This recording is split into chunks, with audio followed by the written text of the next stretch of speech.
So let me tell you about a moment that changed the course of my life. The waves were crashing, the wind was blowing, and the palm trees were dancing. My 4-month-old daughter, Kira, was sitting in my lap, looking up at me. And then it happened. She laughed out loud for the very first time, and I was overcome with love, clarity, and interestingly enough, pain. That moment changed the trajectory of my life and included quitting a job, co-founding a company, and 8 years later, flipping the family script to move to Barbados. All because of that laugh, a single moment that was rooted in presence. And it made me ask, are we better at life and work when we're present? And if so, how much better? Nearly 7 years after asking those questions, I came to understand why that moment, Kira's very first laugh, stuck. Along the way, I unearthed a simple, ancient, and rapidly eroding habit that's hiding in plain sight, that many of the world's best practitioners in anything from music to business have been using to become better, more present, and distinctive in their lives and in their work. It's that habit I want to share with you today to ensure that erosion doesn't take place in your life like it had in mine for so many years. You see, I'd mastered checking the what and how boxes of life. What? Get a job? Take care of your family? How? Commute hours to a job you detest and survive each day. Sounds familiar, huh? I even accepted that was the script of my life. And, Wayne Dyer, he once said that when we change the way that we look at things, the things that we look at will change. And I came to ask, why did that moment with my daughter wash out that whole script? In that moment, when she laughed out loud, I had become just an incredible parent in that moment. It was really simple. I had changed the way I was looking at her, simply because finally I was present. I normalized the painful habit of physical presence and psychological absence until that moment where I saw little Kira as nothing but potential. I saw her laugh and I thought, oh my gosh, she's going to walk, she's going to talk. There's so much more that she's going to do. And she reminded me that all of us are potential. And somewhere along the way, I'd forgotten about my own. I had a choice. I could face the pain of change or the pain of regret. After returning from Hawaii and changing the way that I looked at things, I took a meeting with a stranger introduced to me by a dear friend. For hours, we discussed the idea of creating great places to work, why it mattered so much, and how it could help so many others flip their script from the one that I had followed for so long. That stranger, Brandon Miller, today is my business partner. And that idea, 34 Strong, is an Inc. magazine best workplace. But why did that moment, Kira's very first laugh, stick? Well, where we spend our time may have a lot more to do with what makes us better, more present and distinctive in our life and in our work than we may think. It turns out I've been experiencing what Richard Louv calls a nature deficit disorder, where I was more technologically connected and more nature disconnected than any other time in my life. According to the UN, in 1950, 30% of the population globally lived in urban areas. By 2018, that number was 55%. And by 2050, it's projected to be near 70%. Did you know in North America alone, 82% of our population lives in urban areas? And we spend 90% of our time indoors. 90% of our time indoors. Living in urban areas doesn't remove us from nature, but it does reduce the opportunities for us to experience it without even trying. Across the globe, doctors are prescribing nature to heal. At UCSF, Dr. Darren Virassammy founded the Center for Nature and Health. Her teams are studying the emerging health benefits of nature on children's health and how many current diseases are actually tied to a nature deficit disorder. A recent Cornell study found doses of minutes in nature reduce our stress, improve our mental clarity, and increase our problem-solving capabilities. That is our brain on nature. That's why that moment stuck when Kira laughed out loud. I had been immersed in Hawaii's natural beauty for days. I was better, I was more present, and able to take in that truly distinctive moment.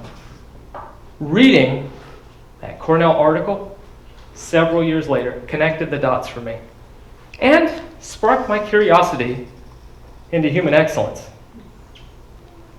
Marcus Buckingham once said, "You can't learn much about excellence by studying failure."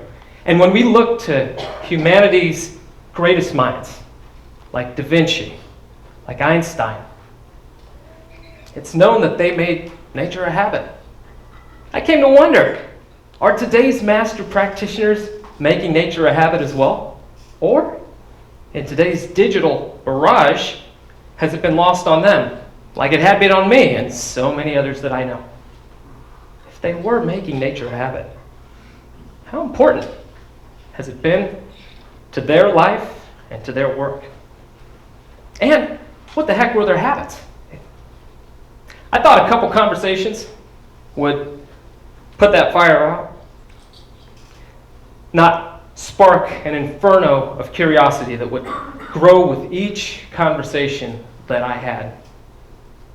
Now, in a global pandemic, many of these master practitioners in leadership and business and music, they were more available than ever before. Before I knew it, those handful of conversations exploring, did nature make you better, more present and distinctive in your life and in your work, turned into the Nature Advantage podcast. I spoke to a boy who was placed in special ed classes when he was young because he struggled to understand abstract concepts.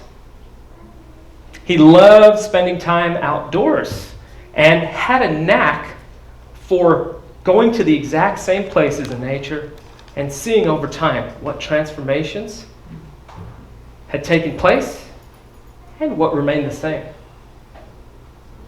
He also learned that he could understand these abstract concepts when he found a parallel analogy within nature.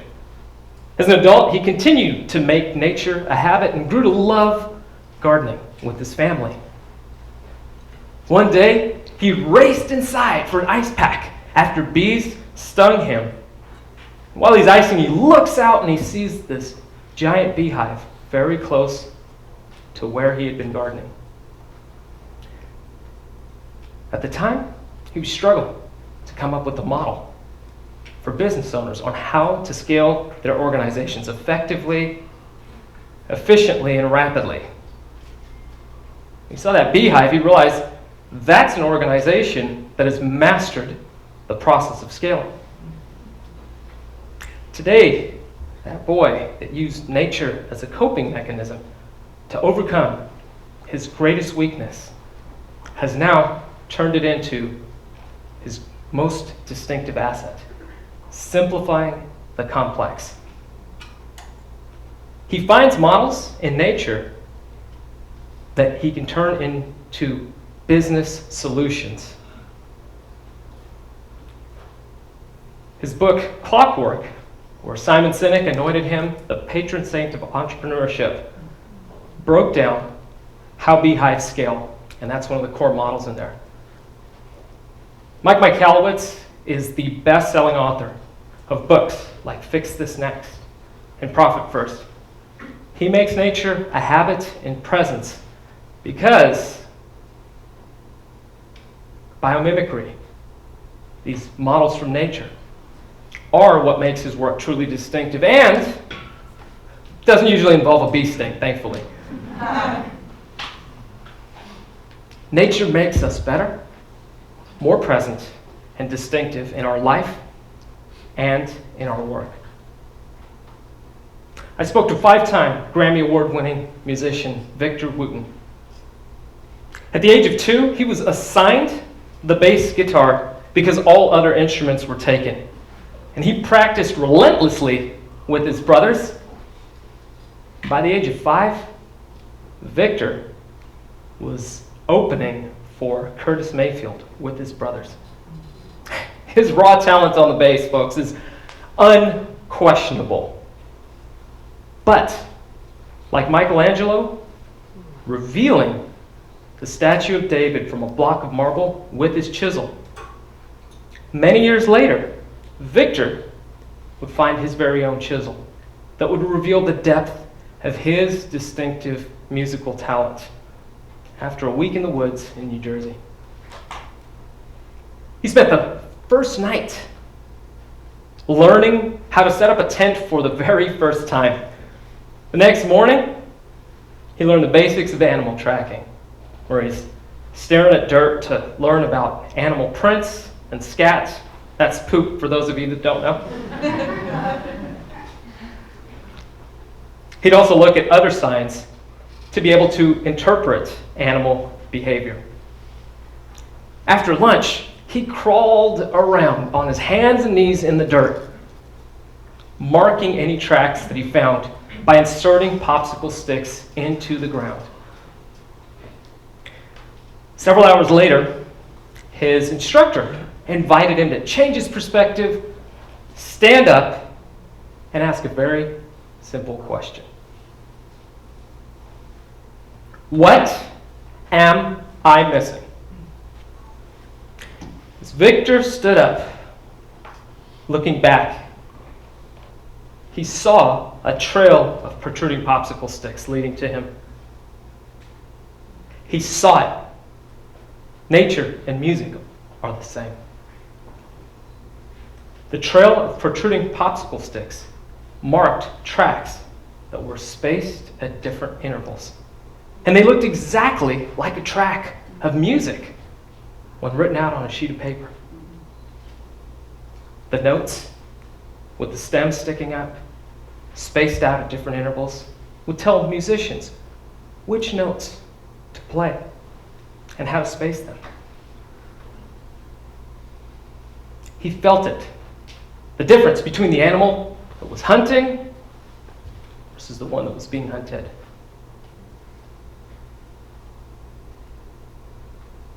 He heard it. The difference between an animal that was running versus one that was walking. And he knew it. If he learned this much about nature and music in an afternoon staring at dirt and poop, asking, what am I missing? What would happen if he asked that same question as he deepened his exploration of music and the bass? What would happen if he continued to expand his experience and knowledge as an animal tracker? Today, nearly 30 years after standing up in that forest, Victor Wooten is recognized by Rolling Stone magazine. as one of the top 10 most influential bassists of all time. His tones and techniques are so distinctive that generations of bass players seek to emulate. Victor attributes much of what has made him distinctive musically and as a teacher to his time tracking animals. Nature makes us better, more present, and distinctive in our life and in our work. I believe Aristotle was right when he said, "In all things nature, there is something of the marvelous." There's something about it that makes us better, and it reveals the presence and distinction that's deep within us when we allow it in. That moment when Kira laughed out loud for the first time, I started allowing it back in, and it transformed me. Just like it transformed Mike and Victor. There's an opportunity for all of us to be better, more present and distinctive in our life and in our work, without the latest technology or app. Perhaps the best way for us to speed up is to slow down. Now, Jim Rohn once said, we're the average of the 5 people that we spend the most time with. I ask, what if we are also the average of the 5 places where we spend the most time? What if we are also the average of the 5 places where we spend the most time?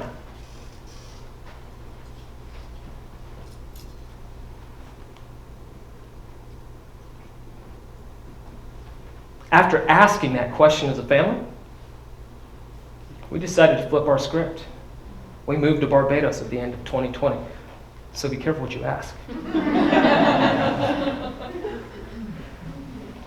Can nature make you better, more present, and distinctive in your life and in your work? Hey, that's for you to answer. But perhaps you're like me and experienced a nature deficit disorder, where you're more technologically connected and more nature disconnected than ever before in your life. And you find yourself physically present and psychologically absent, maybe at a rate above where you care to admit. If any of that sounds like you, just remember this. Just being in nature or experiencing it, whether it's noticing the wood grain on the panel that's right behind me or on your cabinet door, or taking a short walk outside and looking up, not looking at your phone. You too can be better, more present and distinctive in your life and your work, even if you don't track animals, move to Barbados, or get stung by bees. Thank you so much, everybody.